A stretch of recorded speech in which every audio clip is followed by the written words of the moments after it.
நரசிம்மர் ஹிரண்யகசிபுவை சம்ஹாரம் செய்த பின்பும் அவரது கோபம் அடங்கவில்லை. அந்த உக்கிர நிலைமையில் அவர் அஹோபில காடுகளில் அலைந்து கொண்டிருந்தார். அந்த சமயத்தில் செஞ்சு குலத்தைச் சேர்ந்த வனவாசி பெண் ஒருவரான செஞ்சு லட்சுமி நரசிம்மரை பார்த்து முதலில் பயந்து ஓடினாள்.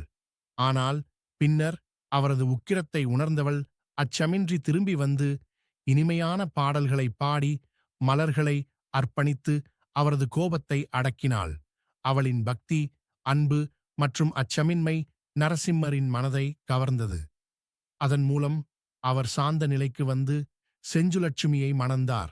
பார்வேட்டம் என்பது அஹோபிலத்தில் நடைபெறும் ஒரு சிறப்பு திருவிழா. இது சங்கராந்தி அன்று நடைபெறுகிறது. இந்த நாளில் நரசிம்மர் மற்றும் அவரது துணைவியாரின் உற்சவ மூர்த்திகள் ஊர்வலமாக எடுத்துச் செல்லப்படுகின்றன. அவர்கள் 33 கிராமங்களில் ஒவ்வொன்றிலும் இரவு தங்கி பக்தர்களை அவர்களது வீட்டு வாசலிலேயே ஆசீர்வதிக்கின்றனர். பாரம்பரியத்தின்படி இந்த திருவிழாவில் வழங்கப்படும் பிரசாதத்தில் முதல் உரிமை செஞ்சு இனத்தவருக்கே. ஒருவர் எவ்வளவு உயர்ந்தவராக இருந்தாலும் முதலில் செஞ்சு மக்களுக்கே பிரசாதம் வழங்கப்படுகிறது. இது நரசிம்மர் செஞ்சுலட்சுமியை மணந்ததன் நினைவாகவும் அவர்களுக்கான மரியாதையாகவும் உள்ளது.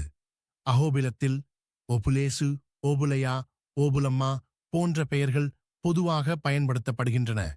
இவை அனைத்தும் அஹோபிலேசா என்ற பெயரின் மருவிய வடிவங்களாகும். பக்தர்கள் நரசிம்மரை ஓபுலேசு என்று அன்புடன் அழைக்கிறார்கள்.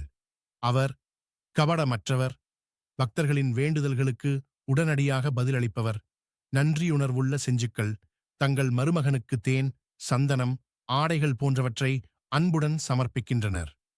ருக்வேதம், சத்யோஜாத பிரவரம், ஆஸ்வலாயன சூத்திரம், மனுர்குல, தேவாங்க, தெய்வ பிராமண சமுதாயத்தைச் சார்ந்த காவுசிக மகரிஷி கோத்திரம், ஏந்தேலாறு வங்குச மக்கள் நங்கவள்ளி லட்சுமி நரசிம்மரை தம் குலதெய்வமாக கொண்டவர்கள். இந்த காரணத்திற்காகத்தான் ஓபுளி, ஓபுலக்ஷ்மி என்று பெயர் வைக்கிறார்கள்.